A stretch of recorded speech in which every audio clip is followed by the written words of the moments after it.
Hi everyone, it's Cassie, the young teen librarian at East Hampton Library. Tonight we're continuing reading through The Hobbit, and we are continuing with Chapter 8, Flies and Spiders. They walked in single file. The entrance to the path was like a sort of arch, leading into a gloomy tunnel made by two great trees that leant together. Too old and strangled with ivy and hung with lichen to bear more than a few blackened leaves.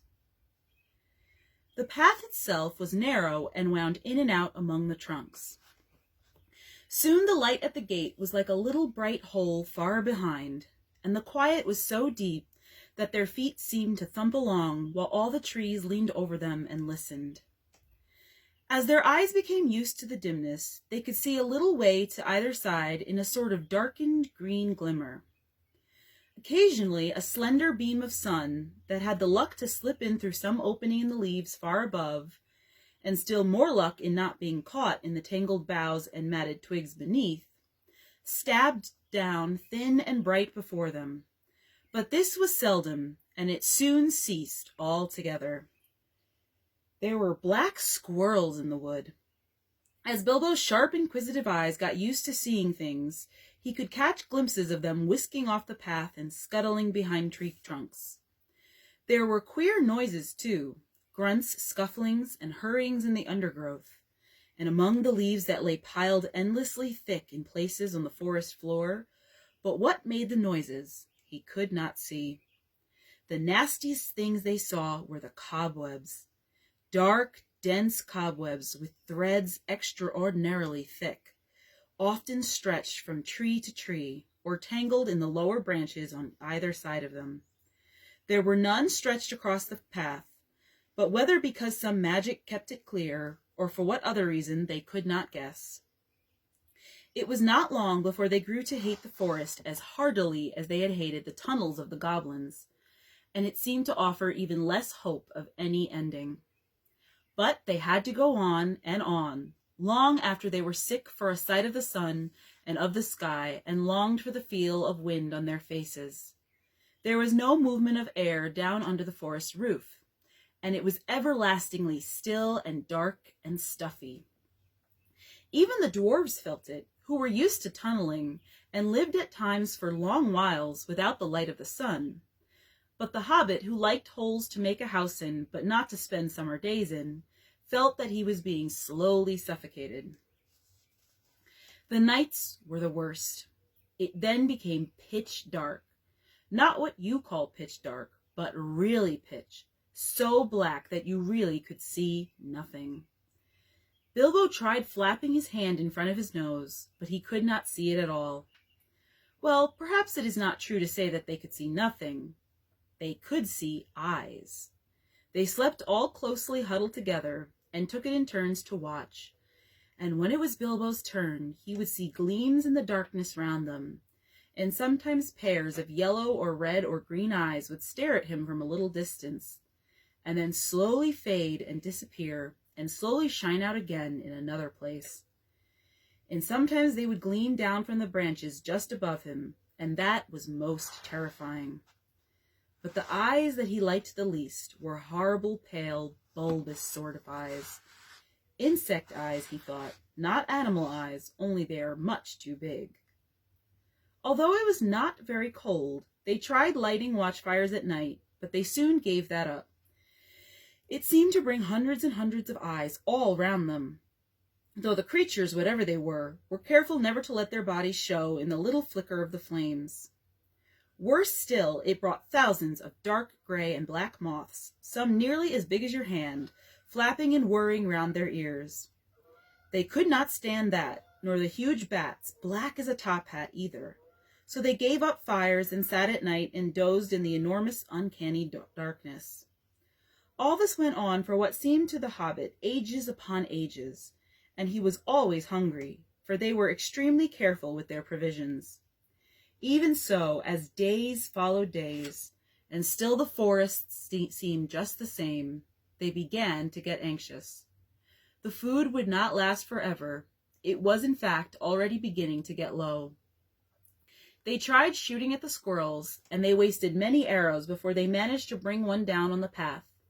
But when they roasted it, it proved horrible to taste, and they shot no more squirrels. They were thirsty too, for they had none too much water, and in all the time they had seen neither spring nor stream. This was their state when one day they found their path blocked by a running water. It flowed fast and strong, but not very wide right across the way, and it was black, or looked it in the gloom.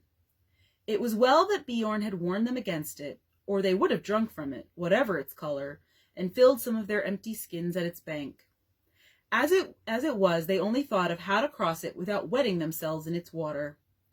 There had been a bridge of wood across, but it had rotted and fallen, leaving only the broken posts near the bank. Bilbo, kneeling on the brink and peering forward, cried, "There is a boat against the far bank. Now why couldn't it have been this side?" "How far away do you think it is?" asked Thorin, for by now they knew Bilbo had the sharpest eyes among them. "Not at all far. I shouldn't think about above 12 yards. 12 yards? I should have thought it was 30 at least, but my eyes don't see as well as they used to 100 years ago." "Still, 12 yards is as good as a mile. We can't jump it, and we daren't try to wade or swim. Can any of you throw a rope?" "What's the good of that? The boat is sure to be tied up, even if we could hook it, which I doubt." "I don't believe it is tied," said Bilbo, "though of course I can't be sure in this light, but it looks to me as if it was just drawn up on the bank, which is low just there where the path goes down into the water." "Dori is the strongest, but Fili is the youngest and still has the best sight," said Thorin. "Come here, Fili, and see if you can see the boat Mr. Baggins is talking about." Fili thought he could, so when he had stared a long while to get an idea of the direction, the others brought him a rope. They had several with them, and on the end of the longest they fastened one of the large iron hooks they had used for catching their packs to the straps about their shoulders. Fili took this in his hand, balanced it for a moment, and then flung it across the stream. Splash it fell in the water. "Not far enough," said Bilbo, who was peering forward. "A couple of feet and you would have dropped it onto the boat. Try again. I don't suppose the magic is strong enough to hurt you if you just touch a bit of wet rope." Fili picked up the hook when he had drawn it back, rather doubtfully all the same. This time he threw it with great strength. "Steady," said Bilbo. "You have thrown it right into the wood on the other side now. Draw it back gently." Draw it back gently. Fili hauled the rope back slowly, and after a while Bilbo said, "Carefully, it is lying on the boat. Let's hope the hook will catch." It did. The rope went taut, and Fili pulled in vain. Kili came to his help, and then Oin and Gloin. They tugged, and suddenly they all fell over on their backs. Bilbo was on the lookout, however, caught the rope, and with a piece of stick, fended off the little black boat as it came rushing across the stream. "Help!" he shouted, and Balin was just in time to seize the boat before it floated off down the current. "It was tied after all," said he, looking at the snapped painter that was still dangling from it. "That was a good pull, my lads, and a good job that our rope was the stronger." "Who'll cross first?" asked Bilbo. "I shall," said Thorin, "and you will come with me and Fili and Balin. That's as many as the boat will hold at a time. After that, Kili and Oin and Gloin and Dori, next Ori and Nori, Bifur and Boffer, and last Dwalin and Bomper." "I'm always last, and I don't like it," said Bomber. "It's somebody else's turn today." "You should not be so fat. As you are, you must be with the last and lightest boatload. Don't start grumbling against orders, or something bad will happen to you." "There aren't any oars. How are you going to push the boat back to the far bank?" asked the Hobbit. "Give me another length of rope and another hook," said Fili, and when they had got it ready, he cast it into the darkness ahead and as high as he could throw it. Since it did not fall down again, they saw that it must have stuck in the branches. "Get in now," said Fili, "and one of you haul on the rope that is stuck in a tree on the other side. One of the others must keep hold of the hook we used at first, and when we are safe on the other side, he can hook it on, and you can draw the boat back." In this way, they were all soon on the far bank, safe across the enchanted stream. Dwalin had just scrambled out with the coiled rope on his arm, and Bomber, still grumbling, was getting ready to follow, when something bad did happen. There was a flying sound of hooves on the path ahead. Out of the gloom came suddenly the shape of a flying deer. It charged into the dwarves and bowled them over, then gathered itself for a leap. High it sprang and cleared the water with a mighty jump. But it did not reach the other side in safety. Thorin was the only one who had kept his feet and his wits. As soon as they had landed, he had bent his bow and fitted an arrow in case any hidden guardian of the boat appeared. Now he sent a swift and sure shot into the leaping beast. As it reached the further bank, it stumbled. The shadow swallowed it up, but they heard the sound of hooves quickly falter and then go still. Before they could shout in praise of the shot, however, a dreadful wail from Bilbo put all thoughts of venison out of their minds. "Bombur has fallen in! Bombur is drowning!" he cried. It was only too true. Bombur had only one foot on the land when the hart bore down on him and sprang over him. He had stumbled, thrusting the boat away from the bank, and then toppled back into the dark water, his hands slipping off the slimy roots at the edge, while the boat span slowly off and disappeared. They could still see his hood above the water when they ran to the bank. Quickly they flung a rope with a hook towards him. His hand caught it, and they pulled him to the shore. He was drenched from hair to boots, of course, but that was not the worst. When they laid him on the bank, he was already fast asleep, with one hand clutching the rope so tight that they could not get it from his grasp, and fast asleep he remained in spite of all they could do. They were still standing over him, cursing their ill luck, and Bombur's clumsiness, and lamenting the loss of the boat, which made it impossible for them to go back and look for the hart, when they became aware of the dim blowing of horns in the wood, and the sound as of dogs baying far off. Then they all fell silent, and as they sat, it seemed they could hear the noise of a great hunt going by to the north of the path, though they saw no sign of it. There they sat for a long while, and did not dare to make a move. Bombur slept on with a smile on his fat face, as if he no longer cared for all the troubles that vexed them. Suddenly on the path ahead appeared some white deer, a hind and fawns as snowy white as the hart had been dark. They glimmered in the shadows. Before Thorin could cry out, 3 of the dwarves had leapt to their feet and loosed off arrows from their bows. None seemed to find their mark. The deer turned and vanished in the trees as silently as they had come, and in vain the dwarves shot their arrows after them.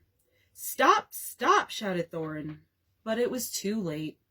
The excited dwarves had wasted their last arrows, and now the bows that Bjorn had given them were useless. They were a gloomy party that night, and the gloom gathered still deeper on them in the following days. They had crossed the enchanted stream, but beyond it the path seemed to straggle on just as before, and in the forest they could see no change. Yet if they had known more about it and considered the meaning of the hunt and the white deer that had appeared upon their path, they would have known that they were at last drawing towards the eastern edge, and would soon have come, if they could have kept up their courage and their hope, to thinner trees and places where the sunlight came again. But they did not know this, and they were burdened with the heavy body of Bombur, which they had to carry along with them as best they could, taking the wearisome task in turns of 4, each while the others shared their packs. If these had not become all too light in the last few days, they would never have managed it. But a slumbering and smiling Bombur was a poor exchange for packs filled with food, however heavy. In a few days, a time came when there was practically nothing left to eat or drink. Nothing wholesome could they see growing in the wood, only funguses and herbs with pale leaves and unpleasant smell. About 4 days from the enchanted stream, they came to a part where most of the trees were beeches. They were at first inclined to be cheered by the change, for here there was no undergrowth and the shadow was not so deep. There was a greenish light about them, and in places they could see some distance to either side of the path. Yet the light only showed them endless lines of straight gray trunks like the pillars of some huge twilight hall. There was a breath of air and a noise of wind, but it had a sad sound. A few leaves came rustling down to remind them that outside autumn was coming on. Their feet ruffled among the dead leaves of countless other autumns that drifted over the banks of the path from the red carpets of the forest. Still Bomber slept, and they grew very weary. At times they heard disquieting laughter. Sometimes they were singing in the distance, too. The laughter was the laughter of fair voices, not of goblins, and the singing was beautiful, but it sounded eerie and strange, and they were not comforted. Rather, they hurried on from those parts with what strength they had left. 2 days later, they found their path going downwards, and before long they were in a valley filled almost entirely with a mighty growth of oaks. "Is there no end to this accursed forest?" said Thorn. "Somebody must climb a tree and see if he can get his head above the roof and have a look around. The only way is to choose the tallest tree that overhangs the path."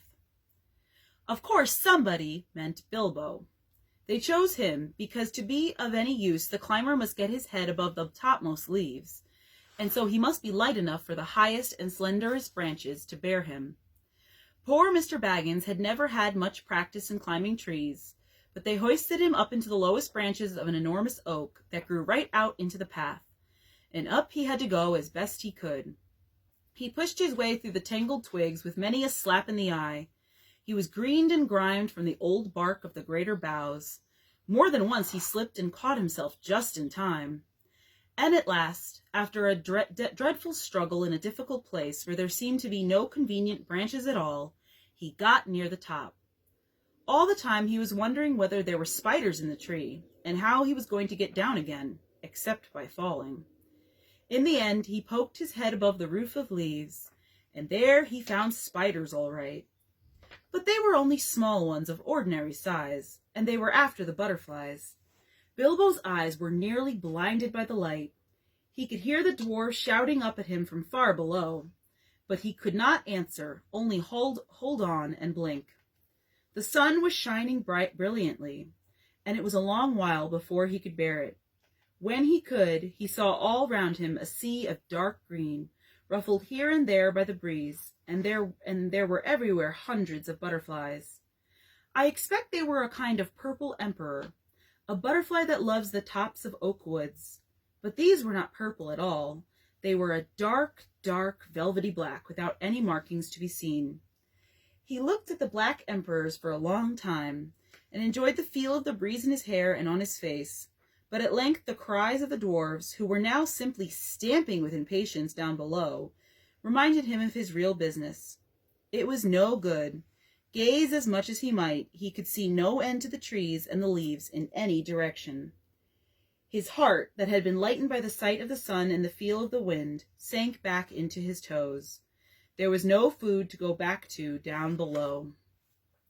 Actually, as I have told you, they were not far off the edge of the forest, and if Bilbo had had the sense to see it, the tree that he had climbed, though it was tall in itself, was standing near the bottom of a wide valley, so that from its top the trees seemed to swell up all around like the edges of a great bowl, and he could not expect to see how far the forest lasted. Still, he did not see this, and he climbed down full of despair. He got to the bottom again at last, scratched, hot, and miserable, and he could not see anything in the gloom below when he got there. His report soon made the others as miserable as he was. "The forest goes on for ever and ever and ever in all directions. Whatever shall we do? And what is the use of sending a hobbit?" they cried, as if it was his fault. They did not care twopence about the butterflies, and were only made more angry when he told them of the beautiful breeze, which they were too heavy to climb up and feel.